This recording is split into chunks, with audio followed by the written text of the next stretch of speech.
Welcome to Conservation Matters. My name is Karen Thurlow. I am the administrator for the Midland County Conservation District. Today we have Boyd Byelich, District Conservationist with the Natural Resource Conservation Service, to talk about some of the reasons people might consider planting trees. Thank you, Karen. So, there's a lot of reasons that people might choose to plant a tree, or that we see people planting trees. I've been lucky enough to work in a lot of states and across the country, and it seems like no matter where I've been, the reasons that people plant trees are pretty similar across the board. First and foremost, in my career, the reason people are planting trees, or that we help them plant trees, is to try to control and manage soil erosion. As you know, our agency got its birth back in the 1930s, about 80 years ago, because of excessive soil erosion due to wind. And at that time there was a huge push to get windbreaks planted across the country, but especially in the western states where the Dust Bowl originated, to control soil erosion. So that's probably the biggest reason that I see people plant trees. Probably number two is for wildlife habitat. Again, every state that I've worked in, every county, there's been a tremendous amount of interest among private landowners to improve habitat for wildlife, on their property. Some other reasons that I've worked with people in planting trees, and that people continue to do that today, they're interested in shelter for their livestock, to protect their home from strong winds, or their driveway from blowing snow. Some see or recognize that trees can also be a crop that you can harvest. And so that's another way and reason that people would plant trees. Some use them as visual and noise screens. And again, a big reason is to manage where the snow goes. Try to keep it where you want it, not where it wants to go. Well, those are some really good reasons, so let's dig into some of those details. Sounds good. We're going to go to the first slide. And what you see here is a field windbreak. And these work well along fields to protect your garden. And the benefits are that with a windbreak, we can get a protection distance out into the field or across your garden about 10 times the height of that windbreak. So if you have a row of trees that are 10 feet tall along the edge of your garden, it's probably going to protect most gardens, because we're talking about 100 feet of coverage then. Mm-hmm. And what that does is it's going to keep your soil loss at a sustainable level. And what that means is that whatever might still blow away, Mother Nature will be able to replenish in that year, so that annually there's no net loss of your topsoil, which is your most valuable resource if you're trying to grow something. Another way that these windbreaks can help with your crops or your gardens are to actually prevent damage from the wind, because the wind can pick up some of the soil particles, and actually they act like a saw and they'll cut your plant off as those like sand particles blow across the ground surface, hit the edge of your plant stalk, and they can saw it right off. And I've seen that happen across whole fields in different places before. Never thought of So that. again, windbreaks are good to help to prevent that from happening. Another feature is that they create a microclimate. As you get leeward, which is downwind of the windbreak, because it's holding back the wind, you actually get a little bit warmer temperatures, a little more humidity in that zone. So your soils heat up a little bit earlier in the spring, and it can help you with extending your growing season a little bit. Research that's been done across the country has shown yield increases of somewhere between 5 and 25% where field windbreaks are used. An important point to make is the density, because really that's where your protection comes from. And what does the density of a windbreak depend on? Well, several things. First of all, what time of year is it? Because if it's deciduous trees, meaning the leaves fall off, well, you're not getting as much protection in the wintertime. Mm-hmm. Whereas evergreens or conifers give you protection year-round. So the type of tree is going to help determine density. how many rows that you have planted, which species you use, whether it's a shrub, a deciduous tree, or a conifer, and then also the spacing between the trees. So obviously tighter spacing, a little more dense. Here, to get the density that we typically would like to see on crop fields is somewhere around 50% density. You can accomplish that with a single row of spruce or fir trees spaced about 15 feet apart, or you can use 2 rows of pine trees or 3 rows of deciduous trees. Like in the picture here, it looks to me like there's a row of shrubs and then the big tall deciduous trees, and perhaps a row of conifers on the far side of those trees, so to give you that maximum desirable density and protection. That's really good information. So as a farmer, that would be really important to me if I was doing large crops and farming large fields. It'd be beneficial to me to plant those Absolutely. windbreaks. Absolutely. Yeah. And yeah, on a big scale or even on a small scale, if you're really concerned about holding that soil there, that resource, windbreaks are a great way to help you do that. All right, you talked a little bit about wildlife habitat. How do trees help with that? Okay, so wildlife habitat is can be a fairly complex subject, but basically what we're talking about is the same thing. Critters need the same kinds of things that we do. They need food, they need shelter, space, and water.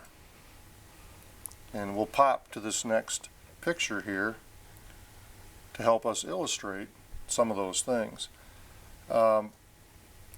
When you look at enhancing habitat through planting trees or shrubs, we're really looking at addressing a couple of their needs. One could be food, and the other would be cover. When we get into actually coming up with a plan to do that, one of the real important things to learn first is what species are you trying to help? Is it one? Is it many?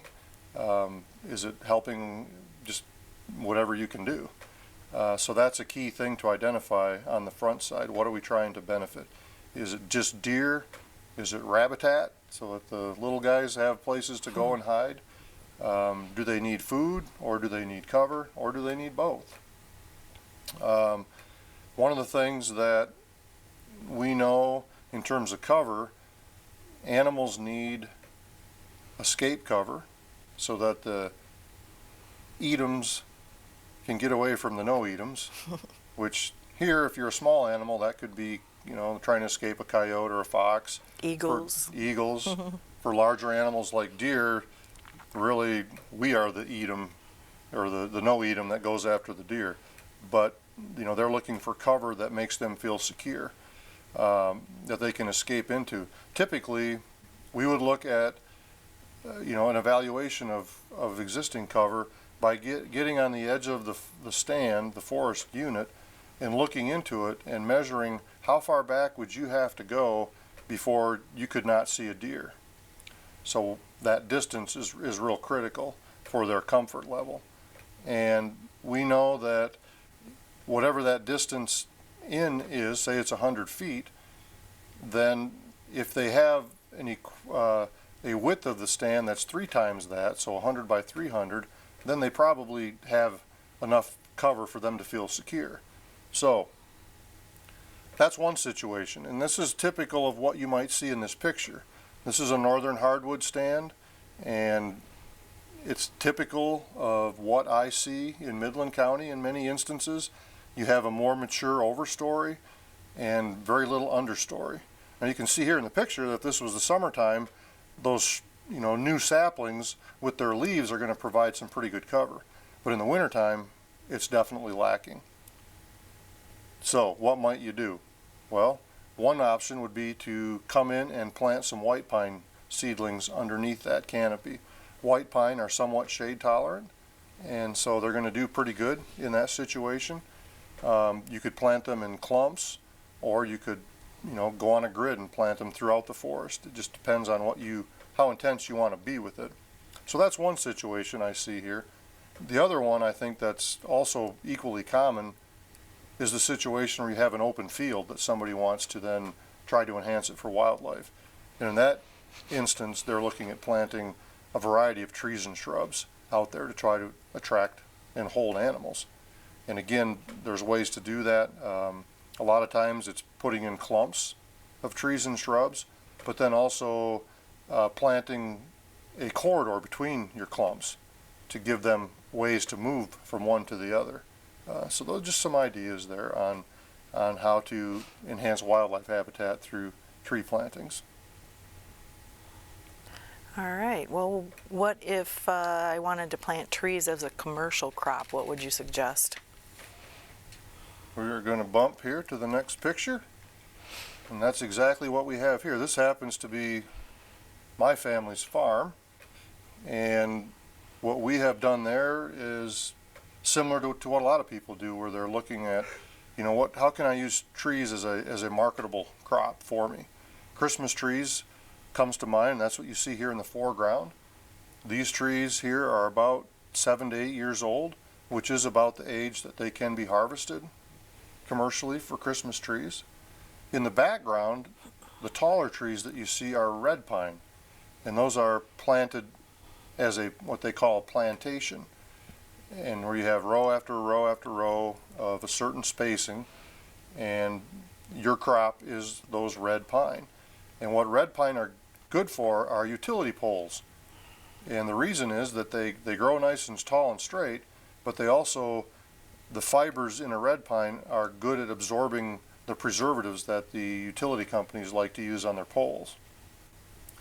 So if you're looking at Christmas trees, you're going to get a crop after about 7 to 8 years. With the red pine, you're probably going to get 4 or maybe 5 harvestable crops, but the first one's not going to be until about age 30. And thereafter, every 10 years, you can come in and do another selective harvest on your red pine. So all the way up through age 60 or 70, at which time it's usually recommended that you finish harvesting everything that's out there because it's now merchantable timber size, and then replant. Reforestation is another motivator for people to plant trees. You know, we look around, the emerald ash borer has swept across the state and really had a huge impact on hardwood forests. And so people are looking like, what else could I plant out there to replace those ash trees, because I want to sustain my forest. And so that's another reason that people are planting trees. Or maybe they've had a commercial harvest done in their hardwoods, and they want to stimulate and get a jump start on the next cycle, and the way to do that is to go out and plant more trees. Those are all good points. So we're going to talk a little bit about horses and cattle, or people who have livestock. How can they plant trees to protect their livestock? Good. Well, this one is real easy to talk about. These are some of my girls here in this picture from our farm, and years ago my dad did that very thing. You can see some of the pine trees up in the... You can see the pine trees behind them, yep. Those are spruce and fir trees. This picture was taken in January, and we have fed them on the leeward, which is the downwind side, of just a single row of spruce and firs. But it does a remarkable job of blocking the wind. So you might ask, well, are you doing this to your cows feel more comfortable out there when they're eating? Well, that's certainly part of it, because we want them to continue to eat and not just stand and shiver. But another reason is it really helps reduce their feed demand by reducing that wind speed. And I'll talk a little bit more about that in detail here in just a minute. But basically, if we can get a windbreak density of around 60%, which you would have if you look behind those cows on the right where those conifers are pretty close together, that's about a 60%. We can reduce the wind speed by 75 to 85%, which is pretty remarkable. And usually this can be accomplished with a single row of spruce or fir. Again, the conifers, because of the way they branch all the way to the ground and they fill in thickly, do a really good job for protecting things from the wind. Or you could use 2 rows of pines, or again, a mixture of rows of shrubs and deciduous trees. But with the deciduous ones, you still don't quite get the same protection in the wintertime as you would with conifers. Right. I'm going to jump down now to this next slide, which is a wind chill chart. And what I wanted to do is explain just a little bit about how windbreaks and shelter belts really help reduce energy demands on animals and also on your homes, because windbreaks can help you with your heating bill on your house just as well. So just like your car has a normal operating temperature range, so do animals. For cattle, it's typically between about 45 and 75 degrees Fahrenheit. If they get below 45, typically requires more energy for them to maintain body temperature. Well, one way they compensate for that is they grow a much thicker, longer winter coat. And what that does then, it helps them maintain energy level down to about 18 degrees. And so 18 degrees Fahrenheit becomes their lower critical temperature. So then we take a look at what the wind chill does, because that's the real determining factor. It's not just the actual degrees Fahrenheit, but what is that wind doing? And the wind chill chart helps us to do that. Each degree on the wind chill chart that's below 18 degrees Fahrenheit means I'm going to have to feed about 1.1% more per animal that day. And so it can be a pretty big demand on your feed bill if the temperatures stay low and the winds are strong for an extended period of time. But to explain just how this works, for example, if you looked at 30 degrees, if the air temperature was 30 degrees and we had a 20-mile-an-hour wind, if you go across the chart, you see that the actual wind chill temperature is 17 degrees, which to me that's close enough to that 18-degree critical mark that I probably wouldn't increase their feed any that day. Now, contrast that, if the actual temperature was 15 degrees with that same 20-mile-an-hour wind, we would be looking at a wind chill temperature of -2. And so the difference from 18 to -2 is 20 degrees. I multiply that by 1.1%, I've got to increase my feed 22% that day, which you start adding up the days of doing that, it can add a lot to your feed bill. So by having a windbreak out there and reducing that wind 75 to 85%, I only have to increase my feed by about 5%. So it's a substantial savings in feed demand. And to put this in terms of, if you're interested in saving energy with your home, it's a similar type of protection that we can see 15 to 25% reduction in your winter heating demand by using a windbreak. Oh, that's all good information. Stuff I would never think about because I don't raise cattle out. So, but having the windbreak around the house does help. Does definitely help. Yes, it does. So what does a typical windbreak or a shelter belt look like? Well, they can look like what you see here. That's a pretty elaborate one with 5 rows. And what you'll notice is that the shrub is on the windward side, and then you have sort of the medium height tree, and then the taller trees on the leeward side.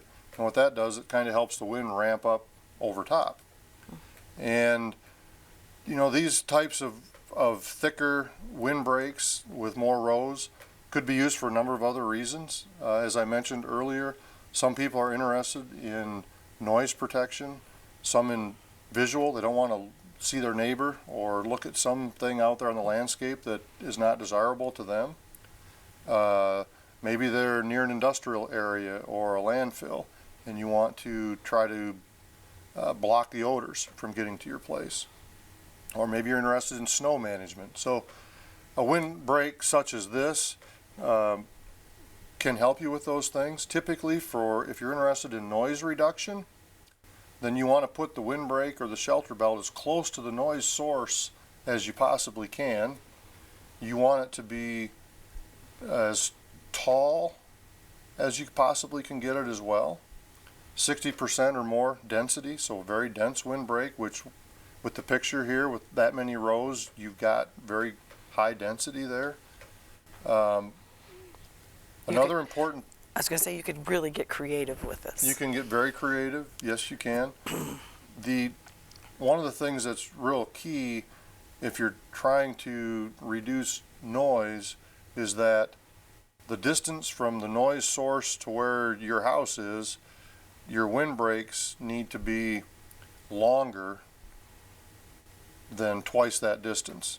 And so what's that doing, it's not allowing then the noise to sort of work its way around the windbreak and get to your house. So you're pushing it further away. Visual, it's just whatever it takes for you not to see what it is you don't want to look at. So the height, the density, the width, the length, that just depends on what you need to block that concern. And a lot of times with the visual barrier, we would suggest you put them as close to where you're going to be as possible, because that's going to cut down on that angle of what you're trying to block out. For odors, interesting thing here is the recommendation would be to put windbreaks on both sides of the source. On the upwind side to sort of slow the wind down as it gets to the odor source, and then on the downwind side we would want a much denser windbreak that would help dissipate odors or redirect currents in wind currents in a different direction. If it's snow that you're interested in, 30 to 40% density works pretty good. So to get that, we're talking about perhaps a single row of spruce or fir trees spaced further apart, because you're only looking for about 50% density. And what that's going to do, it's going to redistribute the snow.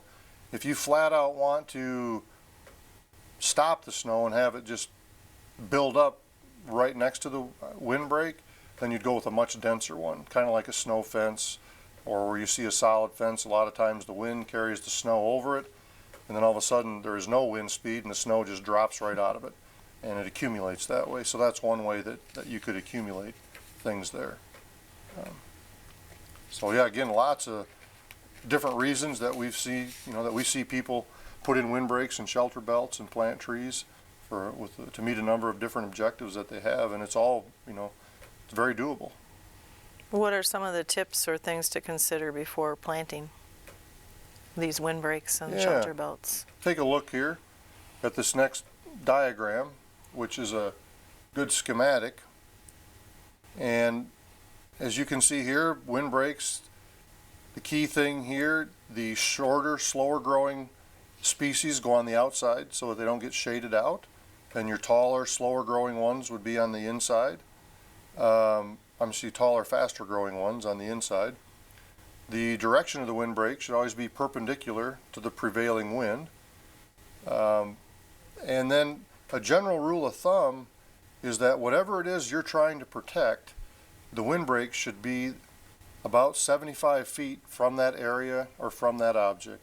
So whether it's an area where you keep your cattle, or where your house sits, or your business, or your school is, you want that windbreak to be about 75 feet from that area to get maximum protection. Another real key thing is the wind will act like water does when it hits a barrier. It kind of runs around the ends of it and then comes back again together. Wind will do the same thing. And so to prevent that from happening, we recommend that if it's your house that you're trying to protect, that the windbreak be as long as your house, but then about 85 feet longer on each end. And what that will do is alleviate the wind from wrapping around it and still hitting your house. So again, about 75 feet from the area that you want to protect, but then also to extend your windbreak or shelter belt about 85 feet in each direction beyond the area that you want to protect. And just a couple more pointers, I guess, that I wanted to share with folks today. Again, this is a shot from our farm, trying to get another windbreak going so that we can feed in the wintertime there. One strategy is to stagger the trees within the rows to fill the gaps in. Another one is to plant them tighter spacing when they're younger, knowing that at some point, maybe in 5 or 10 years, you may have to come out and remove some of those trees to allow the other ones to really flourish. But what that does, it gives you a quicker impact because it's going to fill those openings in a little bit quicker with smaller trees. Another thing with transplants, like I used here, is you gain about 3 to 5 years versus planting a seedling. So those are just a few more tips when it comes to planting a windbreak, planting a shelter belt, to try to realize some benefits a little bit quicker. Well, that's a lot of good information. Those windbreaks look like good habitats too. That a lot of animals would live in those, birds, rabbits, all kinds of things. You'd have all kinds of animals on your property, right? Absolutely. That's a great way to enhance wildlife habitat too and get more bang for your buck. Yeah. Well, thank you. What should we consider doing for the month of March? All right. Well, we have, with our conservation calendar, wanted to point out just a few things to be mindful of this time of year. One thing is, if you have pastures or are interested in getting a cover crop out on some of your wheat ground, March is the month to do frost seeding.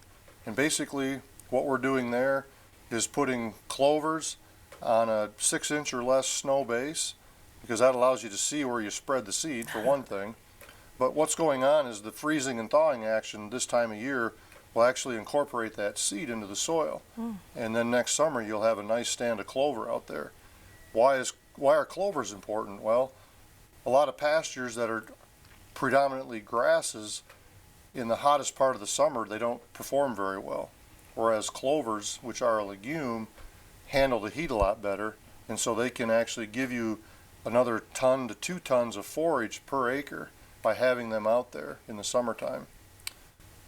Something else that's going on in March is our MEEP tour, which is the Michigan Agricultural Environmental Assurance Program, which is available to agricultural producers, and it helps them take an assessment of their operation, and then they are verified as having attained a certain level of stewardship of their natural resources. And it's an important designation, and as a few people are doing it, there's a lot of interest in it that we're aware of, and so we're going to put together a tour in mid-March so people who are interested can come out and visit with a couple farms that are already in that process. March is also the time of year to finalize your tree planting plans for the coming season.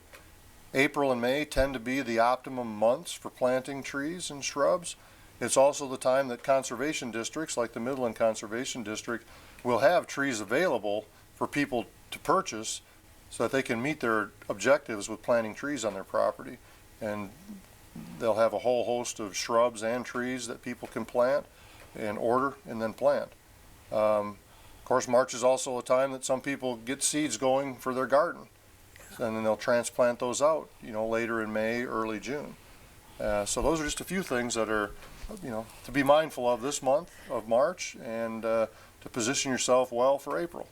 I just wanted to make a point that my grandpa always used to say, if you're going to transplant a tree, you need to do it in a month with an R in it. Is that true?